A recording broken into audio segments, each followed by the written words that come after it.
October 17th, 1880. Congo Square, New Orleans. The body discovered in the pre-dawn fog wasn't just dead, it was broken, compressed, every rib shattered inward, organs ruptured, bones reduced to fragments beneath skin that showed no cuts, no bruises, no signs of external violence. Just catastrophic internal destruction. Dr. Henri Beaumont, the city's chief medical examiner, would later testify that he'd never seen anything like it. The victim appeared to have been crushed by an enormous weight, he wrote in his report. Yet there were no marks consistent with machinery, no evidence of a heavy object. The pattern of fractures suggested something had constricted around the entire torso with tremendous calculated force. 3 more bodies would be found over the next 6 weeks, all with the same impossible injuries, all connected to one woman, Céleste Lavoisier. In Haitian Voodoo, Damballah is the Serpent Loa, the father of life, the cosmic snake that holds the world together. To claim connection to Damballah was to claim connection to the very foundation of creation itself. The other practitioners scoffed. Let the newcomer have her delusions of grandeur. Let her burn through her money renting that enormous townhouse on Rue Dauphine. Let her paint her door red and hang her signs. The real power brokers of New Orleans voodoo knew she'd be gone within a year. They were wrong. Within 3 months, Céleste Lavoisier had attracted the city's most wealthy and desperate clientele. Creole aristocrats who'd lost their fortunes, white businessmen who needed help with difficult competitors, society women seeking love or revenge. Even city officials were rumored to visit her townhouse late at night, entering through the courtyard entrance where prying eyes couldn't follow. Her success bred resentment. Whispers spread through the community of practitioners. Who was this woman? Where had her power really come from? Why did people who visited her emerge looking pale and shaken, even as they praised her abilities? And what was in the locked room on the 3rd floor of her townhouse, the room from which strange sounds sometimes emanated late at night? Sounds like something massive shifting across floorboards, like scales sliding over scales. The community decided someone needed to confront her, to test her, to expose her as either a charlatan or something worse. They chose 3 of their most respected practitioners to issue the challenge. That decision would prove fatal. The first to challenge Céleste was Thérèse Baptiste, a 72-year-old root worker who'd practiced in New Orleans for over 40 years. She'd learned from Marie Laveau herself, or so she claimed, and she wouldn't be intimidated by some Haitian upstart. Thérèse arrived at Céleste's townhouse on a Tuesday afternoon, accompanied by 2 younger practitioners as witnesses. They found Céleste in her courtyard, grinding herbs in a massive stone mortar. "You claim the mantle," Thérèse said, speaking in the Creole French of the city's elder black population. "You claim descent from the Queen, but we don't know you. We don't recognize your authority." Céleste looked up slowly, according to the witnesses. Later testimony, her eyes caught the light strangely, reflecting gold like an animal's. "Authority isn't given," Céleste replied, her voice low and musical. "It's taken, or proven. Which would you prefer?" "Prove it," Thérèse demanded. "Show us this guardian spirit you claim to possess. Show us Damballah's blessing." Céleste smiled. "Come back tonight, midnight, come alone, and I will show you such proof as will satisfy even your doubts." The witnesses begged Thérèse not to go. But the old woman was proud, and she'd faced down charlatans before. She returned to her own home, prepared herself with protective gris-gris bags and salt baths, and set out just before midnight. She was never seen alive again. When she didn't return by morning, her family went to the police. The police predictably did nothing. A missing black woman in 1880 New Orleans barely merited a report, let alone an investigation. But the voodoo community knew something terrible had happened. Thérèse Baptiste's nephew, Marcus, was 28 years old and worked as a stevedore on the docks.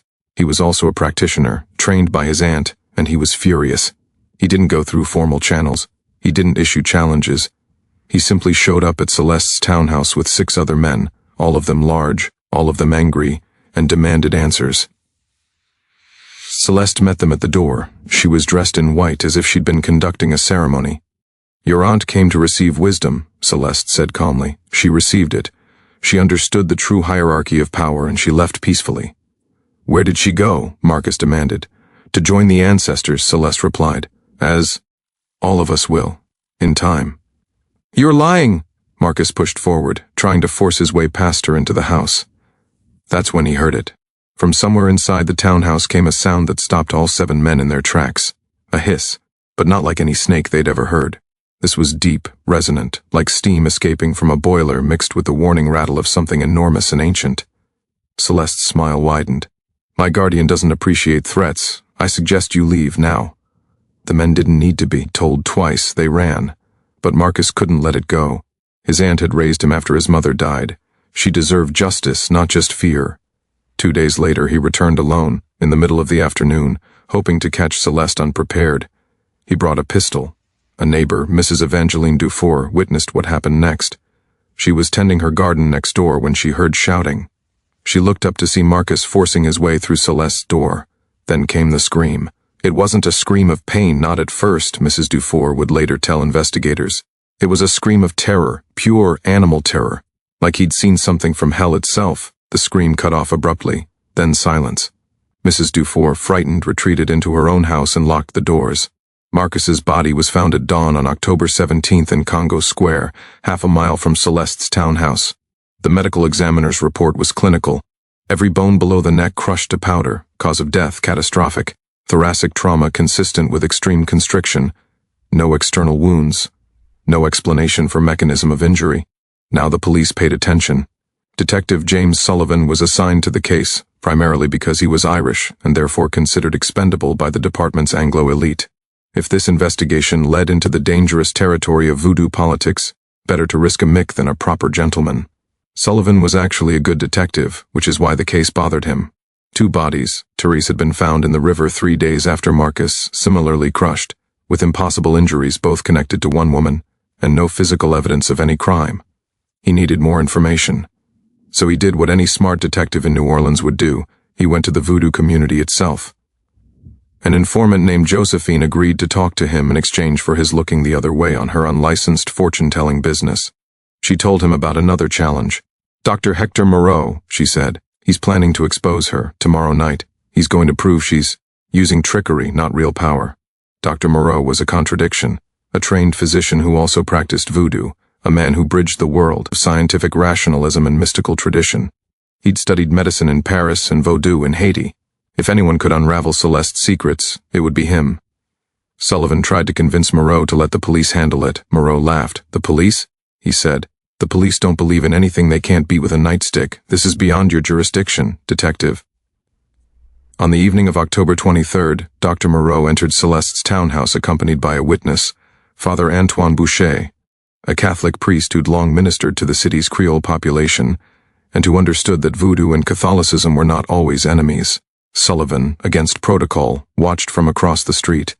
The 2 men were inside for nearly an hour. Sullivan was about to intervene when the door burst open and Father Boucher stumbled out, his face white, his hands shaking. Sacred Heart of Jesus, the priest gasped. Sweet Mother of God, preserve us. Where's Moreau? Sullivan demanded. The priest couldn't speak. He just pointed back toward the house, crossed himself 3 times and ran. Sullivan drew his service revolver and entered the townhouse. The front parlor was lit by dozens of candles. Celeste sat in a high-backed, air, calm and composed. Where is Dr. Moreau? Sullivan demanded. He's receiving his education, Celeste said. Would you like to join him? That's when Sullivan heard it, from upstairs, a wet sliding sound like something impossibly large moving across wooden floors. What the hell is up there? Sullivan raised his pistol. My guardian, Celeste said simply. Damballah's chosen, the instrument of divine justice. Dr. Moreau demanded proof of power. He's receiving it now. Sullivan should have run. He should have called for backup. But he was a detective, and he'd been raised Catholic enough to not quite believe in voodoo spirits. And his curiosity overwhelmed his fear. He climbed the stairs. If this story is giving you chills, hit that like button and let us know in the comments. Share this with someone who loves dark mysteries and forgotten history. What do you think Sullivan found on that 3rd floor? Drop your theories below. Let's discover what happens next. Detective Sullivan would later describe what he saw in that 3rd floor room in testimony that the court stenographer noted was delivered in a monotone voice with visible tremors in the witness's hands. The room was vast, taking up the entire top floor of the townhouse. The walls had been painted black and covered in symbols, Vev, the sacred diagrams of Voodoo, but also stranger sigils Sullivan didn't recognize. Candles burned in iron holders. The air was thick with incense and something else, something organic and musky. In the center of the room was Dr. Hector Moreau, He was still alive, barely. He'd been wrapped in coils. Sullivan's mind struggled to process what he was seeing. The thing coiled around Moreau wasn't just large, it was impossible. 20 feet long, maybe more, with scales that seemed to shift color in the candlelight from deep green to gold to nearly black. The head, raised above Moreau's trapped body, was as large as a man's torso, with eyes that reflected the candles like polished amber. It was a python, an African rock python, though Sullivan wouldn't learn the species' name until later, and it was squeezing. Moreau's eyes were bulging. Blood trickled from his nose and mouth. His ribs were cracking with sounds like green wood breaking. Sullivan raised his pistol, but before he could fire, Celeste was beside him. He hadn't heard her climb the stairs. "I wouldn't," she said softly. "Startle Damballah's chosen and he might drop the doctor. The fall alone would kill him in his current condition. Or worse, the Serpent might decide you're a threat, and you're not protected as I am." "Let him go," Sullivan managed, "now. Or you'll what? Shoot me? Shoot the Serpent, and then what? How will you explain this to your superiors? How will you explain entering a private home without a warrant and shooting an exotic pet that was simply defending its territory?" Sullivan's hand shook. Celeste was right. He'd violated procedure by entering without cause. And as bizarre as this was, the python wasn't technically committing a crime. It was an animal. You couldn't arrest an animal. But standing there, watching Moreau's life being crushed out of him, Sullivan made a decision that would haunt him forever. He fired. The bullet struck the python in its thick body, about 10 feet from its head. The creature didn't release Moreau. Instead, it did exactly what Celeste had predicted. It constricted harder. Sullivan heard Moreau's spine snap. Then the python moved. Sullivan had never seen anything so large move so fast. One moment it was coiled around the doctor's corpse. The next it was flowing across the floor toward him like a living river. Sullivan fired 3 more times, but the bullets seemed to have no effect. Celeste laughed. "Iron bullets can't harm him. He's not just flesh. He's faith made manifest. He's will given form. He's—" Sullivan didn't wait to hear the rest. He ran. He made it to the stairs, stumbling down them 2 at a time, hearing the massive Serpent sliding after him. He crashed through the front door and into the street, screaming for help. By the time backup arrived 20 minutes later, Céleste Lavoisier was gone. The townhouse stood empty, or apparently empty. Officer Patrick O'Neill was the first to enter. He found Dr. Moreau's body in the 3rd-floor room, crushed beyond recognition, still warm. The Vev symbols on the walls had been hastily painted over with black paint. The candles were extinguished.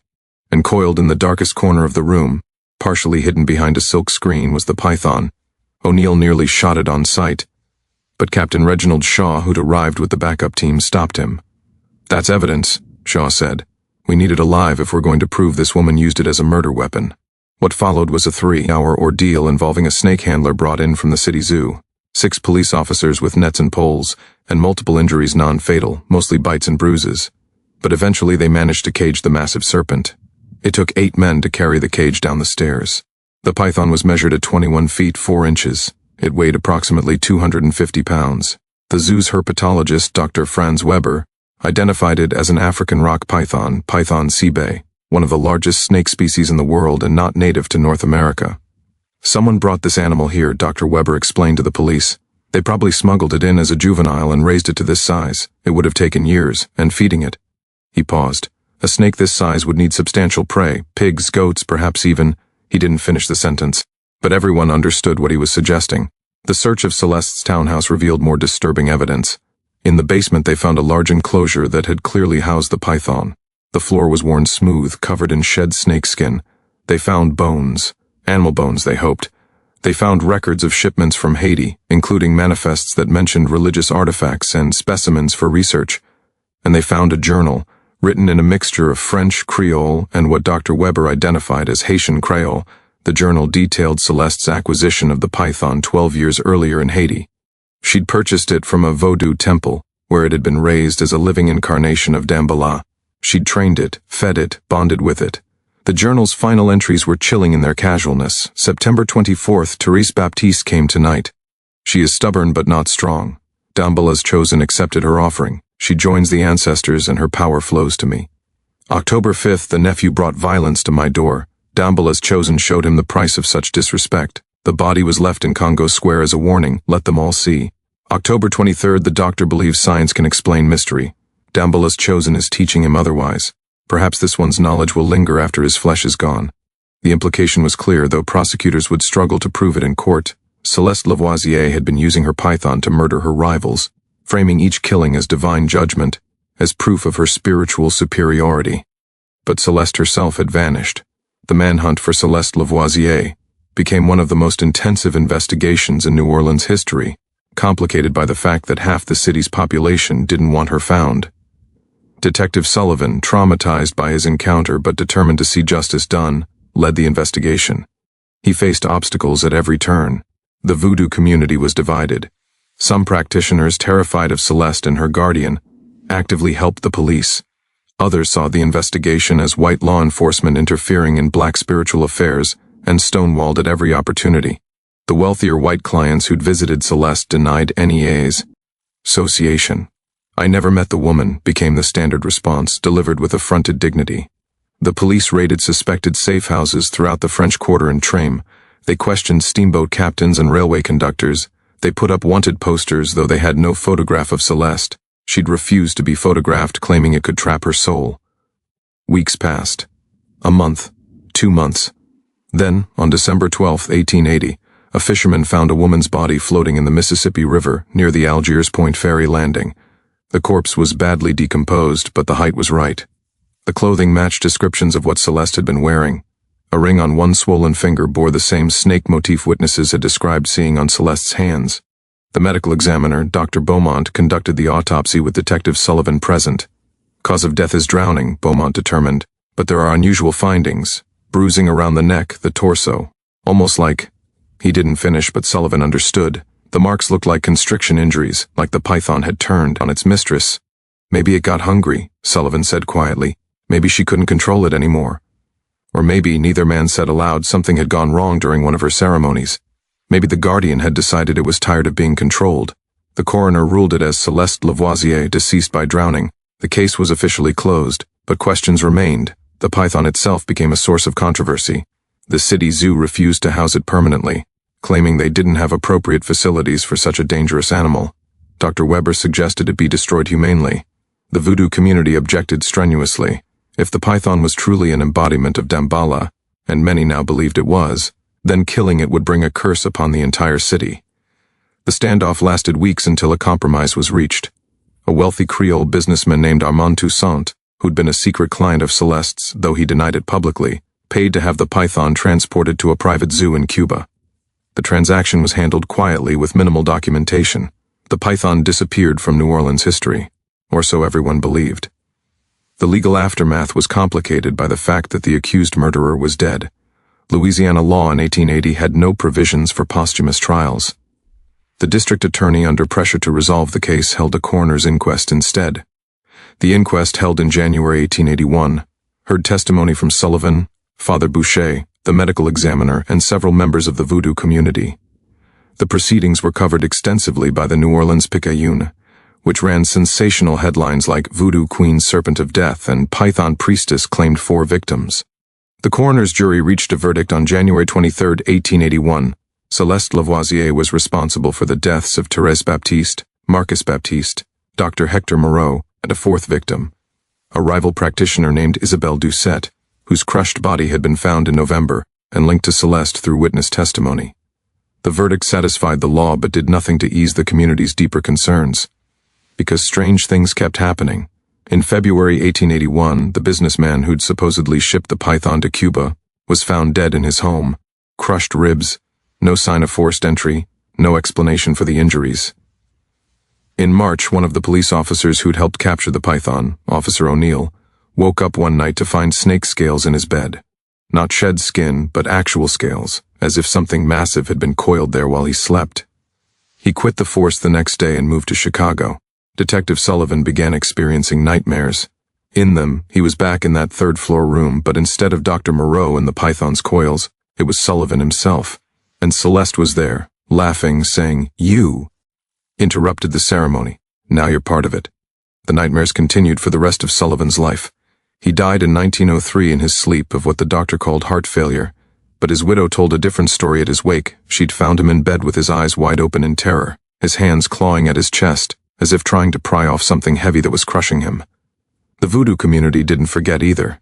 The story of Celeste and her serpent became a cautionary tale, whispered to new practitioners as a warning about the dangers of combining spiritual power with vengeful pride. But it also became something else, proof that the old powers were real. "White folks want to believe voodoo is just superstition," said Mother Delphine, a respected root worker interviewed by a folklorist in 1920. "But we know better. We know what Celeste proved. The Laveau'S are real, the spirits are real, and if you know the old ways, if you have the faith and the will, you can bring them into this world, you can give them flesh." She paused, then added, "But that doesn't mean you should." The case of Céleste Lavoisier and her python had ramifications that extended far beyond the immediate victims and the French Quarter voodoo community. The case created a bizarre legal problem that Louisiana courts struggled with for years. Could an animal be considered a murder weapon in the same way as a gun or knife? In 1883, the Louisiana Supreme Court heard a case involving a man who'd set his trained fighting dog on a romantic rival. The defense argued that the man couldn't be held responsible for the dog's actions. It was an animal, acting on instinct. The prosecution cited the Lavoisier case, arguing that someone who deliberately uses an animal to kill is as guilty as someone who uses any other weapon. The court ruled in favor of the prosecution, establishing a precedent that's still referenced in animal attack cases today. If you train or direct an animal to harm someone, you're guilty of assault or murder, not just negligent animal control. The story fed into two conflicting narratives about voodoo that were both prevalent in 1880s New Orleans. For white supremacists and Christian fundamentalists, the case confirmed their worst fears that voodoo was dangerous, evil, and needed to be suppressed. Several Louisiana politicians used the Lavoisier case to argue for stricter laws against occult practices. These efforts failed, mostly because too many white people, including politicians themselves, secretly consulted voodoo practitioners. For the black community, the narrative was more complex. On one hand, Celeste was seen as a cautionary tale about pride and the misuse of spiritual power. On the other hand, she'd become a folk hero of sorts, a black woman who terrified white authorities, who'd wielded real power in a city that was systematically stripping black people of political and economic agency. Songs were written about her. Legends grew. By the early 1900s, tourists visiting New Orleans were being told exaggerated stories about the Serpent priestess by tour guides, who understood that white visitors loved to be scared by exotic tales of voodoo. The case also attracted attention from early anthropologists and folklorists who were documenting African diaspora religions. The detailed records from the coroner's inquest provided rare documentation of how voodoo practices had evolved in Louisiana. Zora Neale Hurston, researching her groundbreaking work on Haitian voodoo and Louisiana hoodoo in the 1920s, specifically sought out people who'd known about the Lavoisier case. In her unpublished field notes, now housed at the Library of Congress, she wrote, "The case of the Serpent woman reveals something essential about the transmission of African spiritual technology to the Americas. The python, sacred to Damballah in West Africa and Haiti, becomes both symbol and weapon in New Orleans. This isn't diluted religion, it's adaptation, evolution, teach. Laveau'S find new vessels in new lands." Perhaps most disturbingly, the Lavoisier case wasn't unique. Research into historical records reveals a pattern of mysterious deaths in New Orleans between 1870 and 1910, all involving severe internal injuries consistent with constriction, all connected to disputes within the voodoo community or with practitioners' clients. In 1889, a banker named Charles Pritchard, who'd allegedly refused to pay a voodoo practitioner named Mother Seraphine for her services, was found dead in his locked office. Crushed ribcage. No signs of struggle. No explanation. In 1897, a woman named Josephine Cartier, yes, the same Josephine who'd informed on Celeste, died in her sleep with similar injuries. The attending physician noted massive thoracic trauma of unknown origin, but ruled it natural causes rather than investigate further. In 1904, another case, a young man who'd publicly mocked a practitioner found dead in an alley. Same injuries, no witnesses, no evidence. Were these copycat killings? Were there other practitioners keeping giant snakes? Or was something else going on? Something that rational minds of the time couldn't accept? Contemporary historians and criminologists who've reviewed the Lavoisier case offer various theories. The skeptical view: Celeste was a skilled manipulator who understood anatomy and used her python as a murder weapon, while building a mystical narrative around it to intimidate the community. The body identified as hers was probably someone else. She likely escaped to Haiti or another country and lived out her life in anonymity. The psychological view: Celeste suffered from what we'd now recognize as antisocial personality disorder. combined with genuine spiritual beliefs, she convinced herself that she was an instrument of divine justice, which allowed her to commit murders without guilt. The cultural view, regardless of whether Celeste was a cynical charlatan or true believer, the case reveals how marginalized communities create and maintain power structures that exist parallel to official law. Voodoo wasn't just religion, it was governance, court system, and protection all in one for people who had no recourse to white legal institutions. And then there's the view that the Voodoo community itself holds, passed down through oral tradition, that Céleste Lavoisier was exactly what she claimed to be, a priestess, a conduit for ancient power, and that her python was exactly what she said, Damballah's chosen, Aloha made flesh, divine judgment wrapped in scales. That the body found in the river wasn't hers at all, that she's still out there, somewhere, with her guardian. That power like that doesn't die, it just waits. What do you think drove Céleste Lavoisier to such acts? Was she a cold-blooded killer hiding behind religion, or was she genuinely channeling something ancient and terrible? Was that body in the river really hers, or did she escape to continue her work elsewhere? Leave your theories in the comments below. We love reading your perspectives on these dark chapters of history. If you made it this far, you're clearly fascinated by the hidden horrors lurking in America's past. Subscribe to the Fear Abbey for more lost chapters of history that textbooks won't touch. Hit that notification bell so you never miss a deep dive into the shadows. And if this story gave you chills, share it with someone who appreciates the darkness that dwells in human hearts and in history's forgotten corners. The python may be gone from New Orleans, but the questions it left behind, about faith, power, and the thin line between the spiritual and the criminal, those questions remain, coiled in the darkness, waiting to strike. See you in the next video.